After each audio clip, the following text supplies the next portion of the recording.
नमस्कार। ओम शांति। आज इस राजयोगा मेडिटेशन का प्रथम सत्र है। यह राजयोग शब्द पहले भी आपने सुना होगा, क्योंकि कई ऋषि मुनियों ने यह राजयोग सिखाया है, राजयोग की बात की है। जैसे महर्षि पतंजलि, स्वामी विवेकानंद,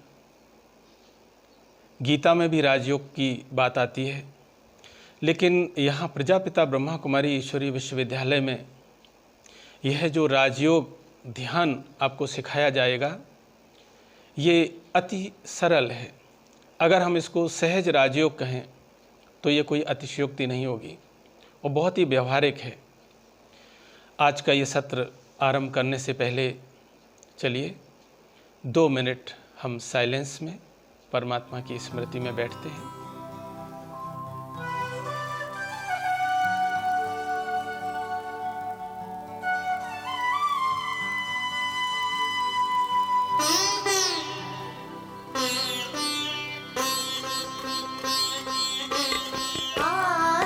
चिंतन से ही होगा आत्म परिवर्तन। आत्म चिंतन से ही होगा आत्म परिवर्तन। आत्म परिवर्तन करेगा, आत्म परिवर्तन करेगा, विश्व परिवर्तन। आत्मचिंतन से ही होगा।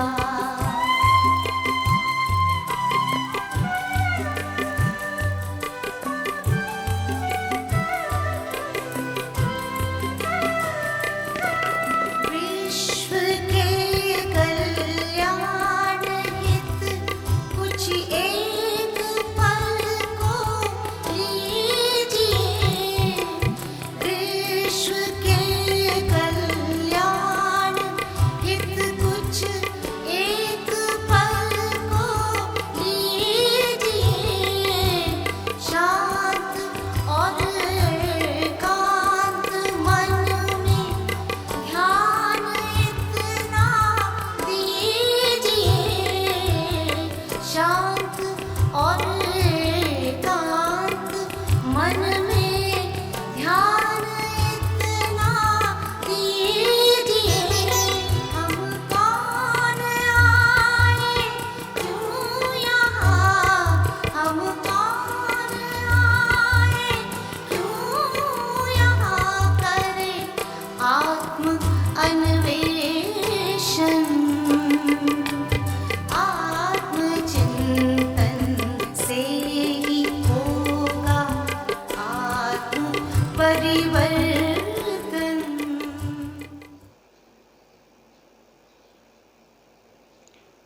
ओम शांति। मनुष्य अपने जीवन में अनेक प्रकार की शिक्षाएं ग्रहण करता है, लेकिन जो सबसे महत्वपूर्ण शिक्षा है, स्वयं को जानना, यह किसी भी स्कूल अथवा कॉलेज में नहीं पढ़ाई जाती। आज का व्यक्ति स्वयं को भूला हुआ है।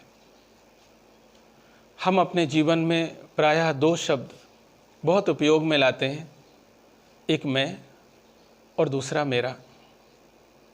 उदाहरण के लिए मैं कहता हूँ ये मेरा चश्मा है, या फिर ये मेरी घड़ी है, या फिर ये मेरा पेन है, या फिर ये मेरा सेल फोन है।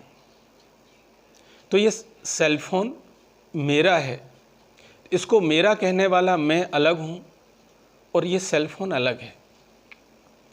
ऐसे मेरी बहुत सारी चीज़ें हैं जो हमने एक्वायर्ड की हैं। तो जो एक्वायर्ड की हुई चीज़ें हैं वो है मेरा या मेरी, और इसको मेरा कहने वाला मैं सर्वथा भिन्न हूँ, अलग हूँ। तो वो मैं कौन हूँ? हम सब कहते हैं ये मेरा शरीर है, मैं आँखों से देख रहा हूँ, मैं कानों से सुन रहा हूँ, मैं बोल रहा हूँ। तो ये मेरा कहने वाला मैं कौन हूँ, हु एम आई, ये बहुत बड़ा सवाल है। और अगर आपने यह अनुभव कर लिया कि वो मैं कौन हूँ, तो निश्चित रूप से मानिए आपको अनेक सवालों के जवाब जीवन में मिल जाएंगे। इस चित्र में यही दिखाया गया है कि हमारी वास्तविक पहचान क्या है। इसमें दिखाया है ये शरीर एक हड्डी मांस का पुतला है, a skeleton of bones and fleshes. और इस शरीर के अंदर जब आत्मा निहित होती है तब हम इंसान हैं, जीवात्मा है। जीव प्लस आत्मा बराबर जीवात्मा, human plus being then human being. आत्मा क्या है वो हमें आज समझना है। तो इसमें दिखाया है आत्मा एक सूक्ष्म ज्योति स्वरूप एनर्जी है, पॉइंट ऑफ लाइट है, मेटाफिजिकल है, अजर अमर अविनाशी है। लेकिन चूंकि वो एनर्जी है, मेटाफिजिकल है, इन आँखों से देखने में नहीं आती। बहुत सारी एनर्जी ऐसी होती है जैसे हवा है, महसूस करते हैं लेकिन दिखाई नहीं देती। एक वायर में करंट है, फ्लो होती है लेकिन दिखाई नहीं देती। हम एक दूसरे से बात करते हैं, आवाज़ सुनाई देती है लेकिन दिखाई नहीं देती। इसी प्रकार हम टीवी देखते हैं, हमारे मोबाइल फ़ोन्स चलते हैं। इस वातावरण में इतने सिग्नल्स हैं, इलेक्ट्रोमैग्नेटिक वेव्स हैं, लेकिन वो आँखों से दिखाई नहीं देती, लेकिन है तो सही। उसी प्रकार आत्मा एक एनर्जी है, वो आँखों से नहीं दिखाई देती। आत्मा के अंदर ये 3 शक्तियाँ हैं। पहली शक्ति है विचार करने की शक्ति, जिसको हम कहते हैं मन। जैसे ही आपको ये मैसेज मिला कि राजयोगा मेडिटेशन कोर्स आरंभ हो रहा है, आप इसको सीखिए, तो पहले आपको विचार आया होगा कि क्या किया जाए, करें या ना करें। फिर सोचा होगा कि नहीं समय है, कर लेते हैं, कुछ अच्छा है। तो जो विचार आए उसको हम कहते हैं मन। और जब आपने निर्णय ले लिया कि अच्छा करते हैं, वो निर्णय लेती है बुद्धि, पावर टू जज। और जैसा हम निर्णय लेते हैं वैसा ही शरीर से कर्म करते हैं और वैसे ही हमारे संस्कार पड़ते हैं। ये मन, बुद्धि और संस्कार, ये आत्मा की 3 शक्तियां हैं। मन अर्थात सोचना, बुद्धि अर्थात निर्णय करना, और निर्णय लेके जब हम कर्म कर देते हैं वैसे ही जो संस्कार पड़ते हैं, जिसको हम आदत भी कहते हैं, वो आत्मा में ही होती है। मन में जो विचार आते हैं वो भी कई प्रकार के होते हैं। साधारण विचार होते हैं, नकारात्मक विचार होते हैं, सकारात्मक विचार होते हैं, एलिवेटेड थॉट्स होते हैं। तो अलग अलग तरह के विचार आते हैं। हम जब विचारों को कंट्रोल करते हैं, विचार हमारे अच्छे होते हैं, तो हमारे निर्णय भी अच्छे होते हैं, फिर हमारे संस्कार भी अच्छे होते हैं। आत्मा जब शरीर में निहित होती है तभी हम इंसान हैं। अब आत्मा का स्थान इस शरीर में कहाँ है, वो दिखाया गया ये मस्तिष्क के बीच में, दोनों आंखों के पीछे। क्योंकि जैसे एक ड्राइवर गाड़ी में कहाँ बैठेगा, निश्चित रूप से जहाँ पर गाड़ी के कंट्रोल हो, जहाँ बैठ के वो पूरे गाड़ी को कंट्रोल कर सके, जहाँ स्टीयरिंग है, एक्सीलेटर है, वो और कहीं बैठ के गाड़ी को ड्राइव नहीं कर सकता। इसी प्रकार हमारा ये जो शरीर है, इसका जो कंट्रोल है वो हमारा मस्तिष्क है। और मस्तिष्क में भी जो मुख्य ग्रंथियां हैं, मास्टर ग्लैंड्स हैं, वो हमारे मस्तिष्क में ही है। हाइपोथैलेमस है, थैलेमस, पिट्यूटरी, पिनियल ग्लैंड, उसके मध्य में ही उस एनर्जी का यानी आत्मा का वास है। जैसे जैसे आत्मा विचार करती है वैसे ही हार्मोन्स सिक्रेन होते हैं, पूरे बॉडी की एक एक सेल तक जाते हैं और शरीर अपना कार्य करता है। तो आत्मा का निवास मस्तिष्क के मध्य में है। इसीलिए भारतवर्ष में तिलक लगाने का प्रचलन है। मंदिरों में जाते हैं लोग, टीका लगाते हैं। माताएं बहनें भी यहाँ बिंदी लगाती हैं। साउथ इंडिया में भी वो लोग यहाँ चंदन लगाते हैं। इसको होली प्लेस, पवित्र स्थान मानते हैं मस्तिष्क को। ये उसी का यादगार है, क्योंकि यहाँ आत्मा का वास है। मेडिटेशन में ये बात याद रखना आपको बहुत आवश्यक है, क्योंकि जब आप सेल्फ को रियलाइज़ करते हैं तो आपको चिंतन यही करना है कि मैं मस्तिष्क के बीच में एक एनर्जी आत्मा विराजमान है जो शरीर को चला रही है। जैसे ड्राइवर और गाड़ी दो चीज़ें हैं, ऐसे ही शरीर और शरीर को चलाने वाली आत्मा दोनों अलग अलग शक्तियां हैं।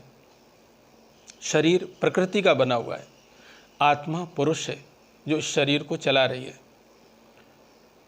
शरीर को रथ भी कहा जाता है, रथ अर्थात गाड़ी। आत्मा को रथी कहते हैं, रथी माना ड्राइवर। जब ये रथी माना आत्मा रथी चला जाए तो इस शरीर को अरथी कहते हैं, डेड बॉडी। तो शब्द भी कितने सुंदर और स्पष्ट बने हुए हैं, जिससे पता चलता है कि आत्मा कुछ और है और शरीर कुछ और है। जब आत्मा चली जाती है तो फिर शरीर की कोई कीमत नहीं, कोई वैल्यू नहीं, उसको मिट्टी कहते हैं। यहाँ जैसे ड्राइवर और गाड़ी दोनों की खुराक अलग अलग है, दोनों का मेंटेनेंस अलग अलग है। गाड़ी को डीजल पेट्रोल ऑयल अलग चाहिए और ड्राइवर का भोजन अलग चाहिए। उसी प्रकार शरीर का भोजन अलग और जो आत्मा है इसमें आत्मा का भोजन अलग है। अब शरीर का भोजन तो हम सब करते हैं, 2 बार या 3 बार नहाते हैं, एक्सरसाइज भी करते हैं, तो शरीर को तो हम केयर करते हैं, लेकिन आत्मा को क्या चाहिए? विचार करें, आत्मा को भी तो भोजन चाहिए, उसका भोजन क्या? इस पर हमने कभी विचार नहीं किया, गौर नहीं किया। इसीलिए आत्माएं अंदर से खाली हैं, वीक हैं, कमज़ोर हैं। तो पहले तो हमें ज्ञात होना चाहिए कि आत्मा को क्या चाहिए। सबसे पहले आत्मा को चाहिए ज्ञान, नॉलेज। एक बच्चा आप देखो, जैसे ही बड़ा होता है उसका ब्रेन डेवलप होता है, उसके सवाल शुरू हो जाते हैं, मम्मी ये क्या, पापा ये क्या, वो क्या। उसके क्यों की हमेशा क्यों लगी रहती है, वो सब कुछ जानना चाहता है, क्योंकि आत्मा ज्ञान स्वरूप है, उसे नॉलेज चाहिए। इसीलिए भगवान से भी अक्सर लोग प्रार्थना करते हैं, हे प्रभु मुझे सद्ज्ञान दो। सद्ज्ञान माना सच्चा ज्ञान दो। अब वो भी तो कोई ज्ञान होगा जो परमात्मा देगा, क्योंकि इस दुनिया में ज्ञान की कमी नहीं है। आज तो एक क्लिक पर ज्ञान है, आपको जो कुछ चाहिए आप एक क्लिक कीजिए, आपको हजारों साइट्स अवेलेबल होंगे। लेकिन फिर भी हम परमात्मा से ज्ञान मांगते हैं, सद्बुद्धि मांगते हैं, सद्ज्ञान मांगते हैं। वो ज्ञान कौन सा है? वास्तव में वो यही आध्यात्मिक ज्ञान है जो दुर्लभ है, जो और कहीं आपको किसी स्कूल, किसी कॉलेज, किसी लाइब्रेरी में मिलने वाला नहीं है। तो परमात्मा आके ये सत्य ज्ञान हमें देते हैं। कहने का भाव है कि आत्मा को ज्ञान चाहिए। इस पर एक बड़ी अच्छी रिसर्च हुई थी कुछ डायबिटिक पेशेंट्स के ऊपर में, और उसमें ऐसा पाया गया कि महिलाओं की तुलना में पुरुषों को डायबिटीज ज़्यादा है।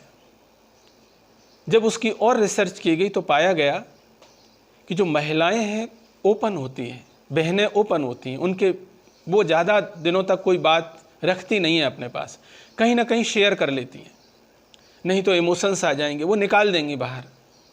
लेकिन पुरुषों की नेचर होती है कि वो अपनी बात अपने ही तक ज़्यादा रखते हैं, थोड़ी रिजर्व नेचर होती है। तो इसी कारण उनके बॉडी में ब्लॉक जल्दी क्रिएट होते हैं, वो लोग बीमार ज़्यादा होते हैं। महिलाएं को डायबिटीज इसलिए कम होती है। दूसरी एक और रिसर्च सामने आई कि आफ्टर रिटायरमेंट लोग ज़्यादा डायबिटिक होते हैं।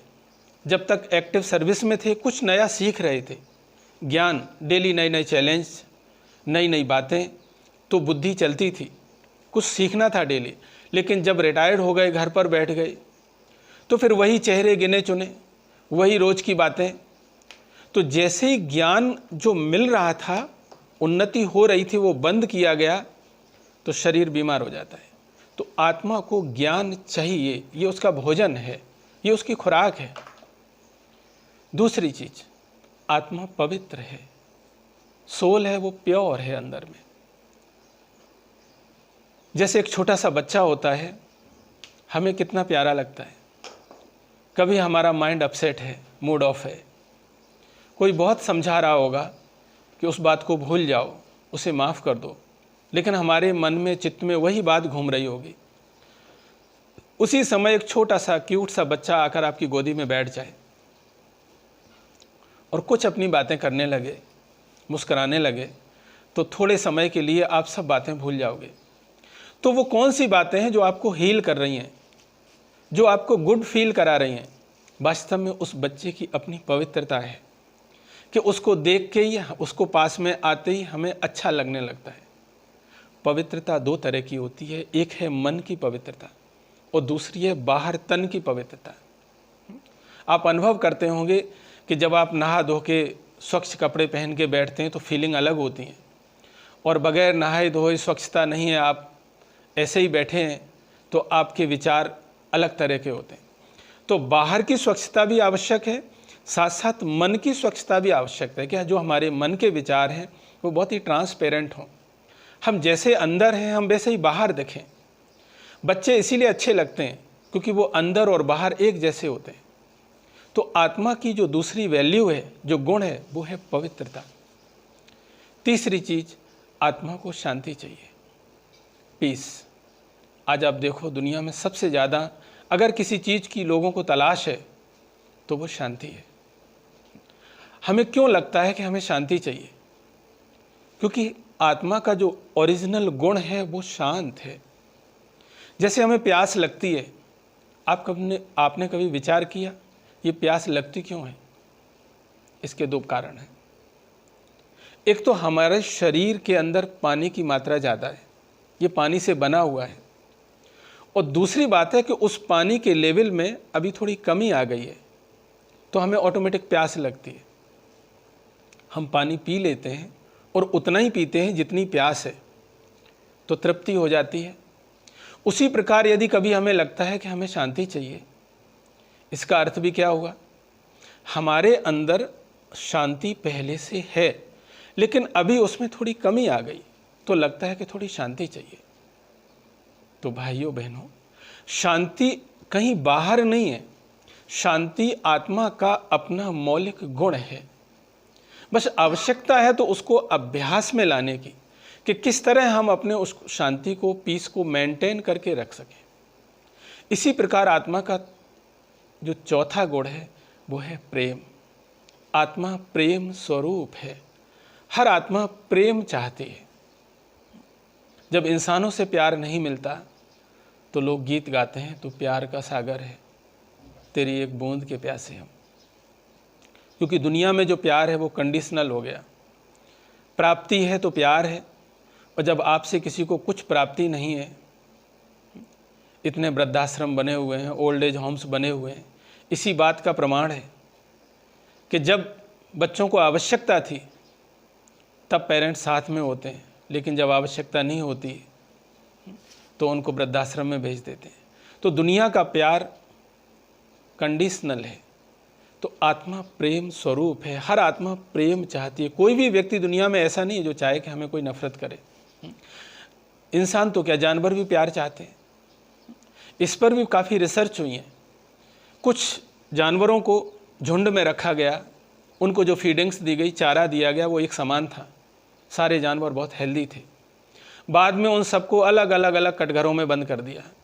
चारा फिर भी उनको बराबर दिया गया, लेकिन कुछ महीनों के बाद उन सभी जानवरों में कुछ न कुछ बीमारियां, रोग शुरू हो गए। केवल एक चीज़ थी जो उन्हें नहीं दी गई, वो थी शेयरिंग, प्यार। तो आप ये सच मानिए कि जिन परिवारों में प्यार बहुत है, डेली शेयर करते हैं, आपस में बैठ के भोजन करते हैं, बातें करते हैं, वहाँ बीमारियाँ कम होती हैं। इसलिए कहा जाता है love is the best healing factor. अगर डॉक्टर या नर्स किसी पेशेंट को, मरीज को बड़े प्यार से अटेंड करते हैं, उससे हालचाल पूछते हैं, तो मरीज महसूस करता है जैसे कि वो आधा ठीक हो गया। तो हर आत्मा प्यार चाहती है। इसी प्रकार पांचवा गुण है सुख। आत्मा सुख स्वरूप है, उसको दुख नहीं चाहिए। इंसान जीवन में जो कुछ भी करता है वो अपनी खुशी के लिए, अपने सुख के लिए करता है। लेकिन सुख ऐसे नहीं आएगा। इसके पहले ये चार चीज़ें हैं। जब ज्ञान हो, पवित्रता हो, शांति हो, प्रेम हो, तब सुख होगा। सुख में कई वैरायटी है। जो कहावत है कि पहला सुख निरोगी काया, अगर शरीर स्वस्थ है ये पहला सुख है। नहीं तो दुनिया की सारी संपत्ति आपके पास हो लेकिन आप स्वस्थ नहीं हैं तो वो संपत्ति किस काम की। तो पहले शरीर का सुख है, इसके बाद भोजन का सुख है, खाने का सुख है, रहने का सुख है, संबंधों का सुख है, समाज का सुख है। अनेक प्रकार के सुख गाए हुए हैं, वैरायटी। लेकिन इन सबके ऊपर में एक अतीन्द्रिय सुख है कि इन इंद्रियों के ऊपर भी जब आत्मा अपने स्वरूप में टिकती है और उस सुख का अनुभव करती है, वो भी एक सुख है। और जब आंतरिक सुख होता है तब जीवन में जो छठवां गुण है वो है आनंद। तब आनंद आता है, तब तृप्ति का अनुभव होता है, संतुष्टता का अनुभव होता है। और आज किसी को भी जीवन में आनंद नहीं आ रहा है। पुराने समय में जब लोग एक दूसरे को पूछते थे और क्या हाल चाल हैं, आप कैसे हैं, तो लोगों के चेहरे खिल जाते थे, बस आनंद मंगल में है। आज आप किसी से पूछो कैसे हैं, क्या हाल चाल है, तो आपको क्या रिस्पॉन्स मिलेगा। वो शब्द प्रायः लोप हो गया। पहले पत्र लिखे जाते थे और उसका आरंभ ऐसे ही करते थे, हम यहाँ आनंद मंगल में हैं, आशा करते हैं कि आप भी आनंद मंगल में ही होंगे। लेकिन अभी ऐसे पत्र भी नहीं आते। अब तो मैसेजिंग का ज़माना है, लेकिन शायद आपको ऐसा कोई मैसेज भी नहीं आया होगा कि कोई ये मंगल कामना करे कि आप आनंद मंगल में होंगे। वास्तव में आनंद आना चाहिए।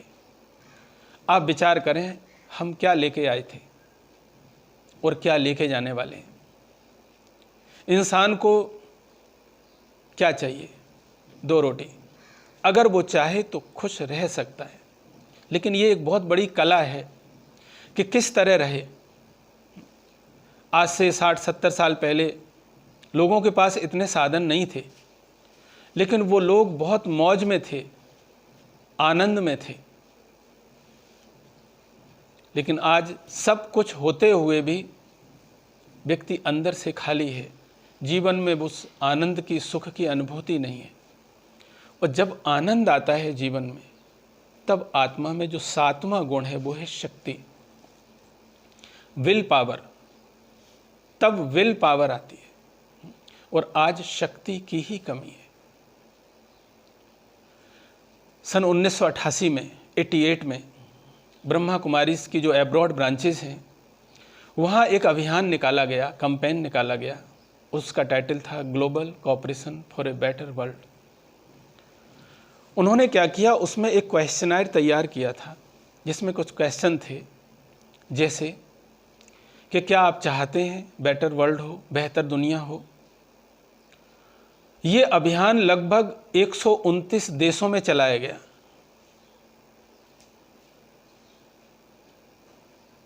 लाखों लोगों ने ये फॉर्म भरे और अपने सजेशंस दिए। आप विश्वास नहीं करेंगे, पहले सवाल का जवाब, क्या आप बेहतर दुनिया चाहते हैं, सबका हाँ में ही था। दूसरा क्वेश्चन था कि जो बेहतर दुनिया हो वो कैसी हो, 2 लाइन में उसका वर्णन कीजिए।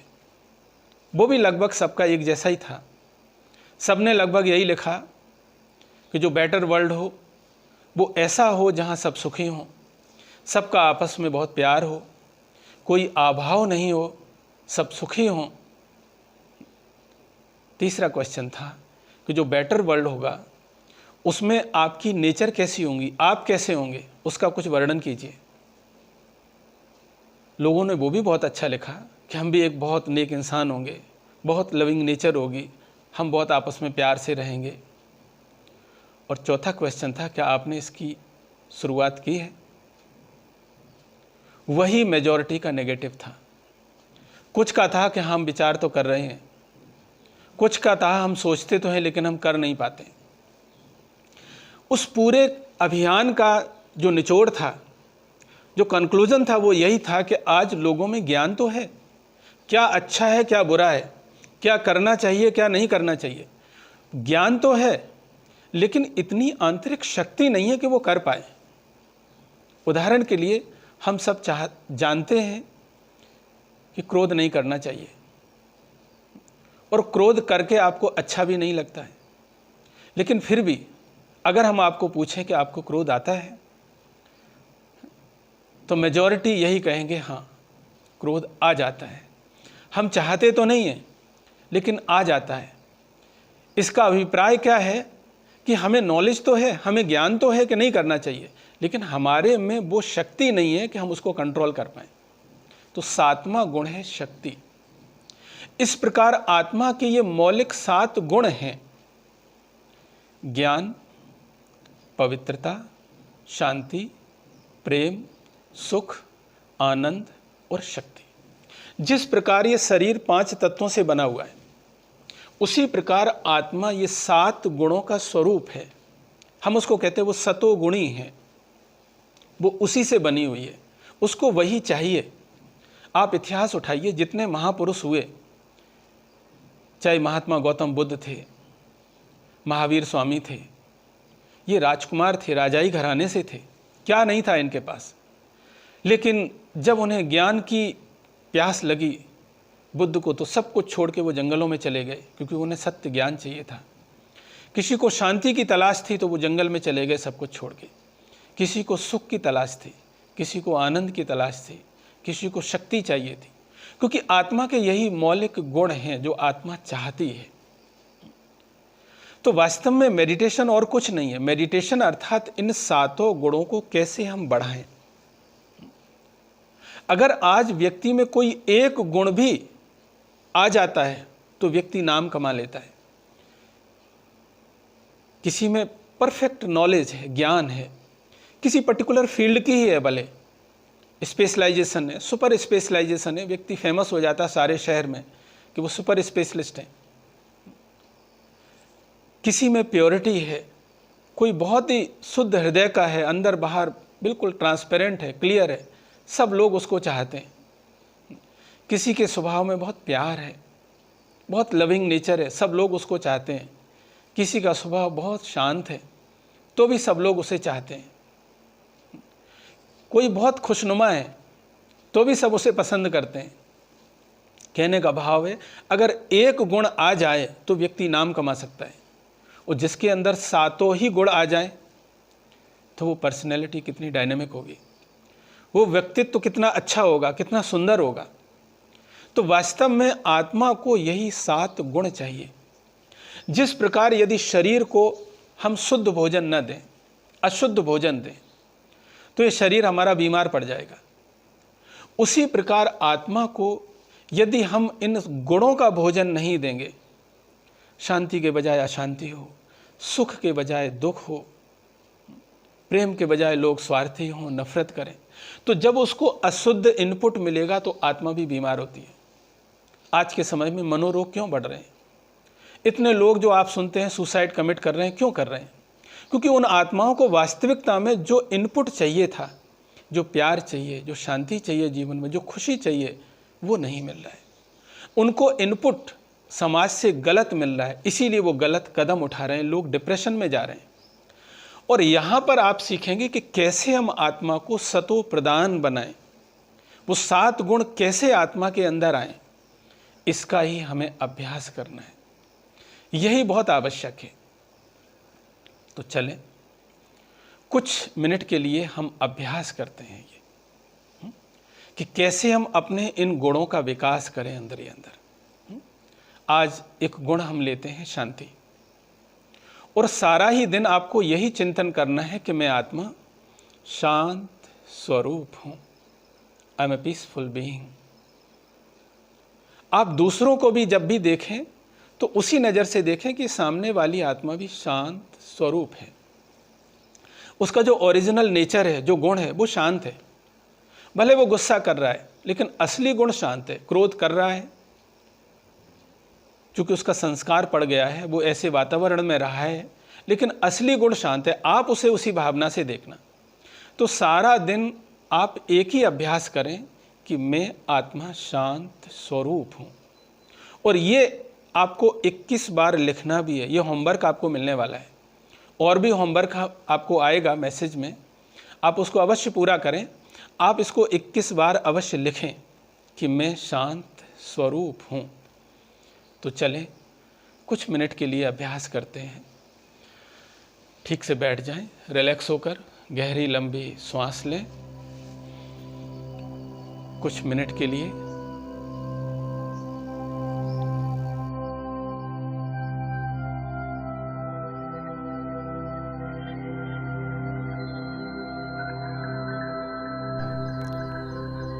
ओम शांति। चलें, अनुभव करें दोनों आँखों के पीछे मस्तिष्क के मध्य में विराजमान एक चमकता हुआ सितारा। मैं एक शुद्ध पवित्र आत्मा हूँ। मैं आत्मा अति सूक्ष्म ज्योति बिंदु स्वरूप हूँ। इन आँखों द्वारा देखने वाली, कानों द्वारा सुनने वाली, मुख द्वारा बोलने वाली शक्ति मैं आत्मा ही हूँ। मैं आत्मा इस शरीर की मालिक हूँ। यह शरीर तो मेरा एक वस्त्र है जिसको धारण करके मैं आत्मा इस सृष्टि रंग मंच पर अभिनय कर रही हूँ। मैंने अनेक देह रूपी वस्त्र धारण किए और उनका त्याग किया। मैं आत्मा अविनाशी हूँ।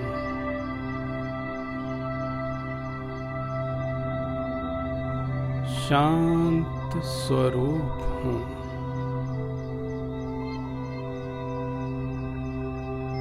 शांति मुझ आत्मा का स्वधर्म है। मेरा अपना निजी स्वभाव है।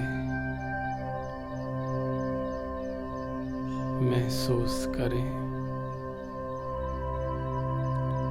मेरे मस्तिष्क से चारों ओर शांति के प्रकंपन फैल रहे। मुझे आत्मिक शांति का अनुभव हो रहा है।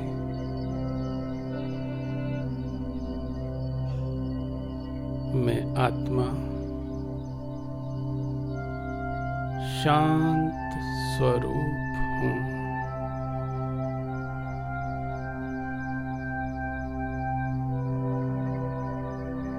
शांति की शक्ति महान शक्ति है।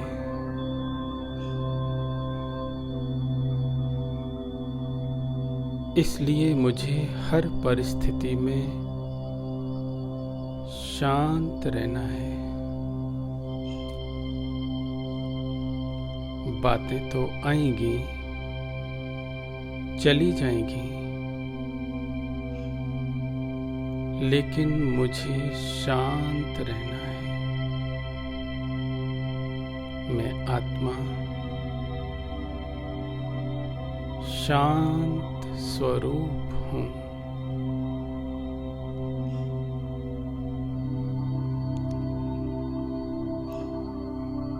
शांत प्रिय हूँ। मुझे तो अन्य दुखी और अशांत लोगों को भी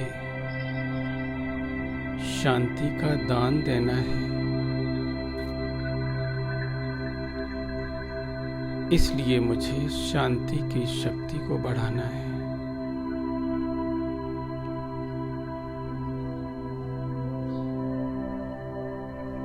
और हर परिस्थिति में शांत रहना है।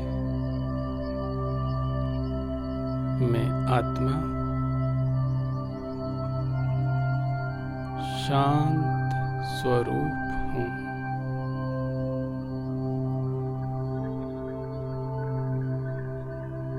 ओम शांति। ओम शांति। ओम शांति।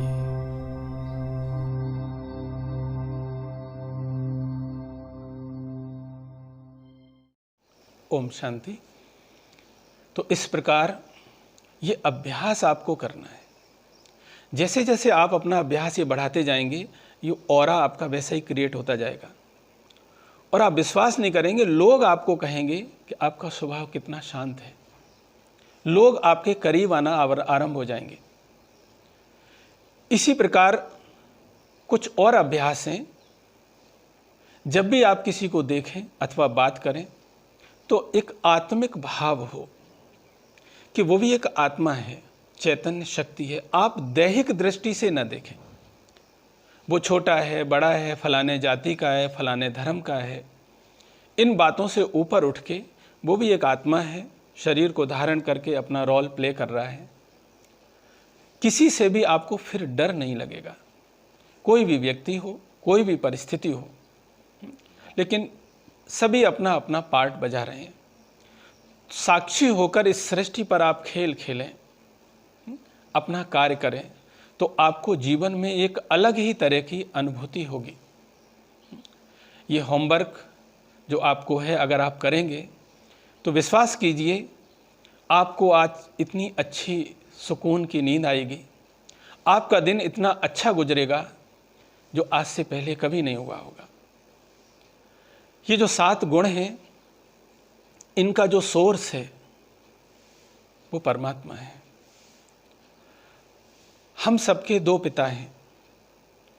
जिस प्रकार शरीर को जन्म देने वाला एक शरीर का पिता है, उसी प्रकार हम सभी आत्माओं का पिता, वो परम पिता, वो एक है। ये हम कल जानेंगे, क्योंकि मेडिटेशन में ये बहुत ही आवश्यक है कि जिसका हम ध्यान करेंगे वो कौन है, उसके बारे में हमें स्पष्ट ज्ञान हो, तब तो हम उसका ध्यान कर पाएंगे। तो ये सत्र हमारा कल होगा और मैं आशा करता हूँ कल हम फिर आगे का सत्र लेंगे। अच्छा, ओम शांति।